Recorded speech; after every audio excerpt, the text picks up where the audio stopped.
30-year-old Deobra Redden, who has a rather long criminal history, is in court today to be sentenced for an attempted battery charge. He pleaded guilty to hitting and breaking a man's jaw. 3 felonies, a gross, 9 misdemeanors, multiple DVs. Got a lot going on, sir. Yeah, I just figured battery on a protected person, robberies. Redden spoke with Mary Kay Holthness, the district judge for Clark County, in a composed and straightforward manner. You want to say on your own behalf before I pronounce sentence? So basically, I would like to tell the courts everyone here, based on my criminal history, I feel that I shouldn't be sent to prison for a second time. Have you looked at your criminal history? Have you looked at your criminal history? I've actually just I looked at it. I mean, you lived it, I suppose. I just looked at it, Yeah. He blamed his violent crimes on his mental health. Behind every single domestic violence, I've been dealing with mental health, and I didn't know that I was dealing with mental health.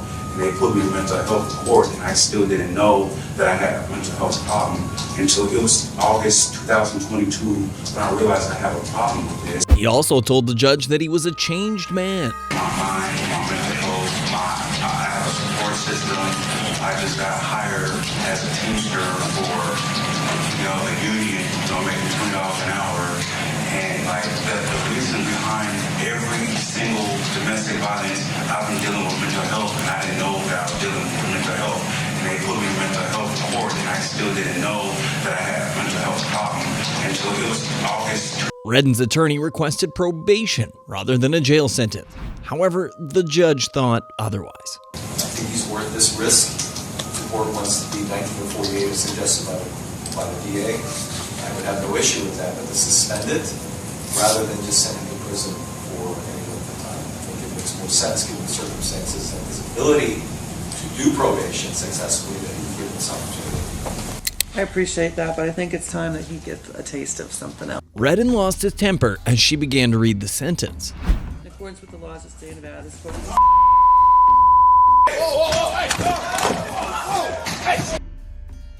A brawl ensued and several punches were thrown.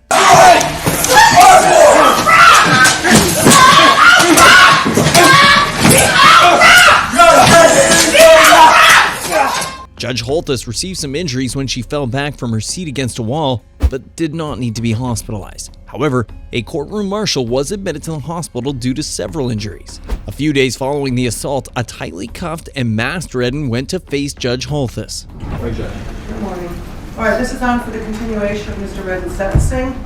When we were last here, arguments were concluded and the court had begun to pronounce sentence when an incident occurred. Notably, the judge delivered the same sentences as before the attack. This is of the record.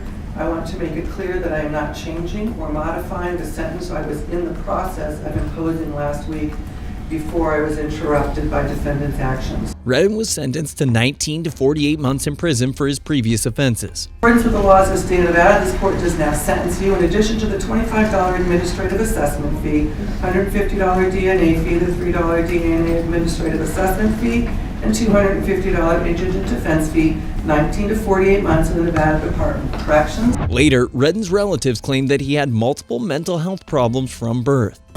Well, he's basically born with mental illness. He was born with crack cocaine in his system, so his chance of life was taken at birth. Redden is charged with several felonies related to the attack on Judge Holthness. He could spend decades behind bars if found guilty. Being charged with count 1, attempt murder, victim 60 years of age or older, a felony. Count 2, battery on a protected person resulting in substantial bodily harm, victim 60 years of age or older, a felony. Count 3, extortion by threat, a felony. Count 4, intimidating a public officer, a felony. Count 5, 6, 7, 8, and 9 are all battery on a victim. Oh, and by the way, I do not know any of the other victims named in the criminal complaint. Those are all felony offenses. Count 10, performance of act or neglect of duty and willful or wanton disregard of safety or persons of property resulting in death, a felony. Battery on a protected person, count 11, that's a gross misdemeanor offense. Count 12, battery by a prisoner, a felony. Count 13, unlawful act related to human excrement or bodily fluid, a felony. Redden's attempt at attacking a judge is shocking, but how does it compare to the case of Michael Thomas, a cold-blooded murderer?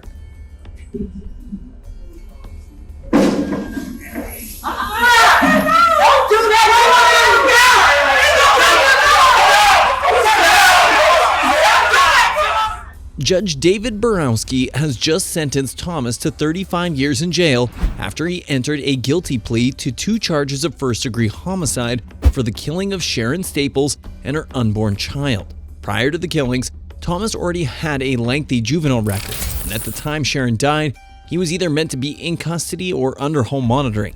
He and his 2 accomplices were driving a stolen minivan when he spotted Sharon strolling with her 13-year-old son. Thomas and another passenger in the van leapt out in an attempt to steal Staples' purse.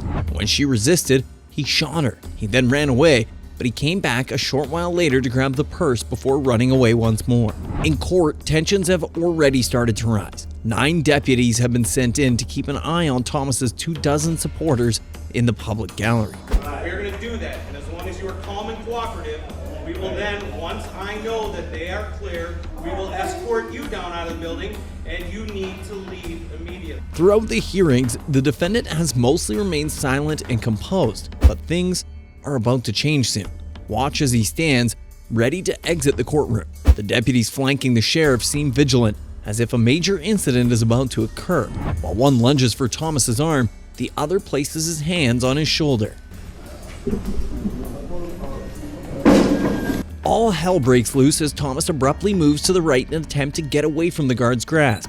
The astute deputy on the left applies pressure to the killer's shoulders, causing him to fall to the ground. Don't do that! A third deputy comes running to assist in taking Thomas down. Pandemonium breaks out in the public gallery. The man wearing a white shirt is surrounded by a particularly loud woman who objects to the way the guards are handling Thomas. Don't do that!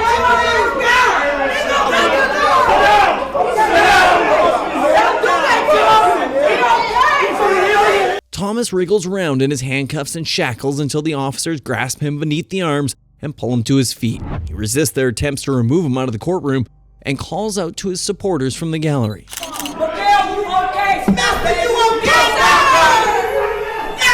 It appears the deputies have regained control. Then, Thomas threw himself to the ground, restarting the altercation. He starts to struggle and yell as he's brought back to his seat, and the deputies skillfully remove him from the room. You can hear Thomas's mother yelling comforting phrases to her son.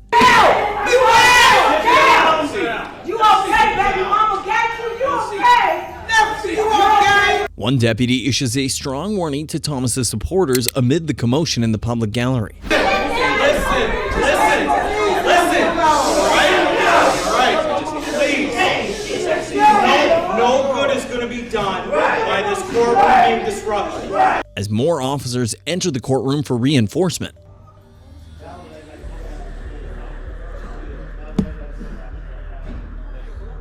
As the crowd starts to leave the gallery, everything appears to be going really smoothly until the man in the white shirt starts to get furious and starts swearing.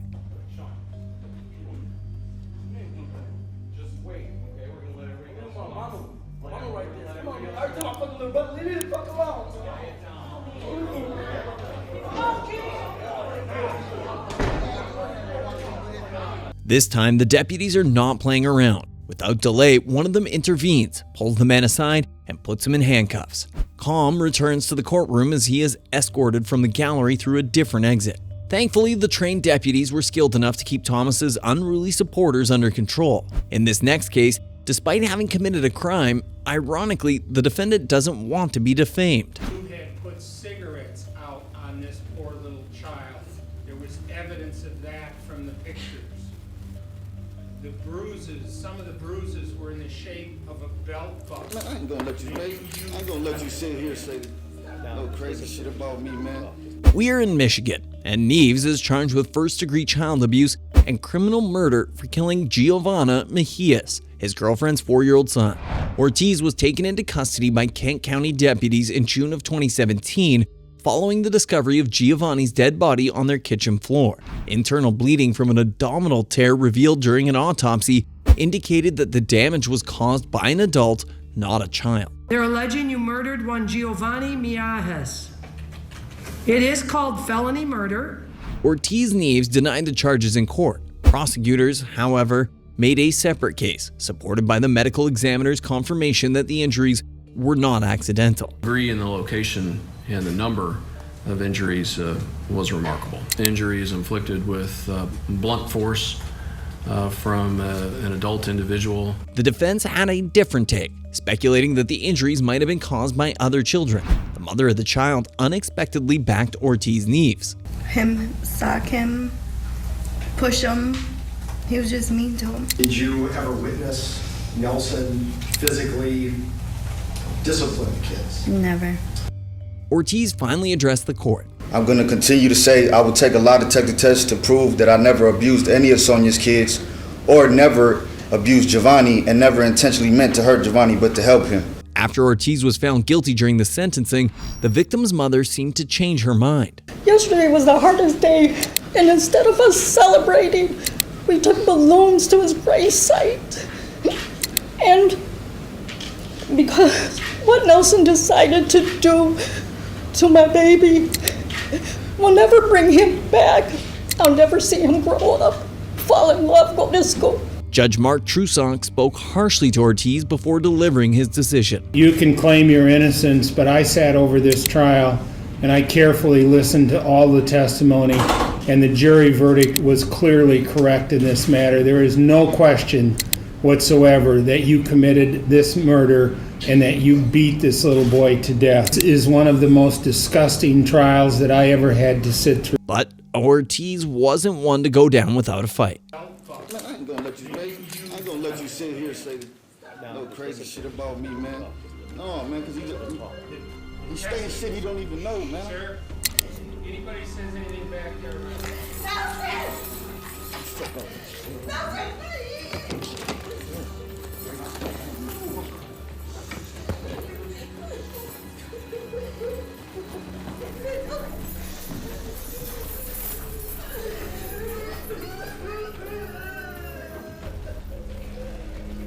Now he learns his sentence.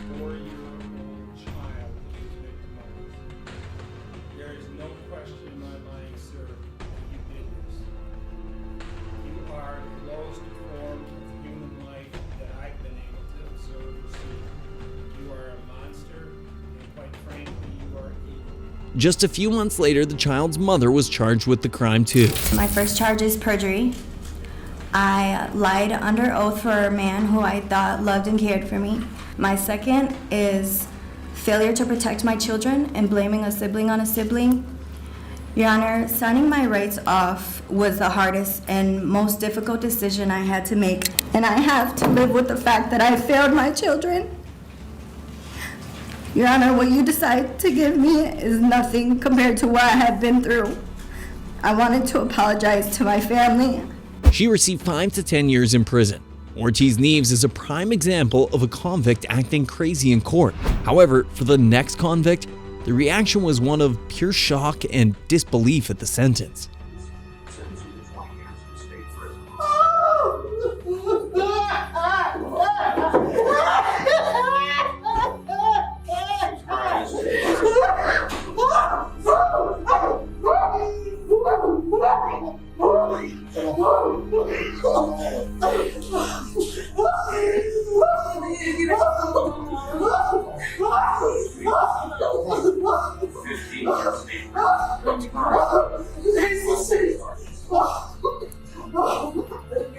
Cook, an 18-year-old, is on trial before Judge Matt Foxman for the felonies of carjacking, attempted carjacking with a deadly weapon, and battery. According to the police, through a dating app, she tricked victim Emmanuel Purcell into meeting her under false pretenses so she could rob him.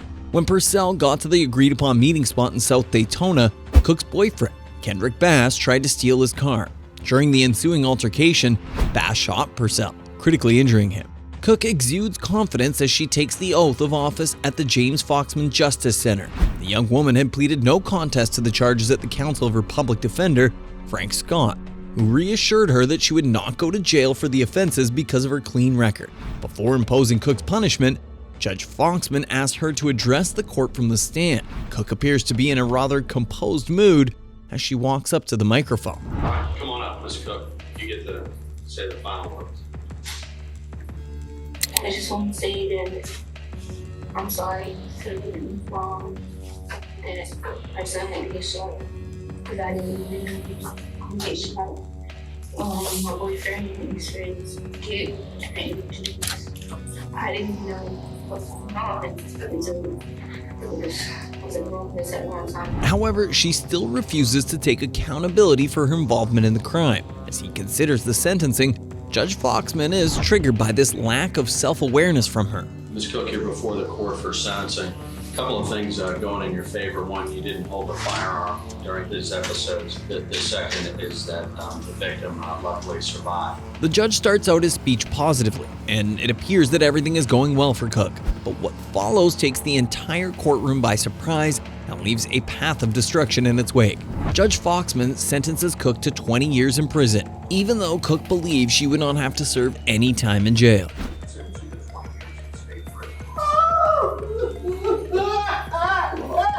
The wailing you just heard is from Cook's mother, who sits in the public gallery. Cook's own shock is evident by the expression of bewildered desperation on her face.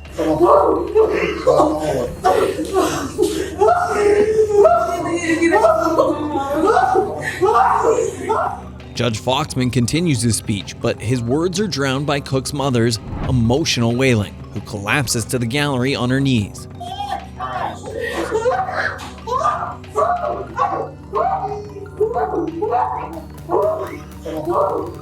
As both women start crying hysterically, the courtroom becomes unbearably noisy, and deputies usher Cook out of the room in an attempt to defuse the situation.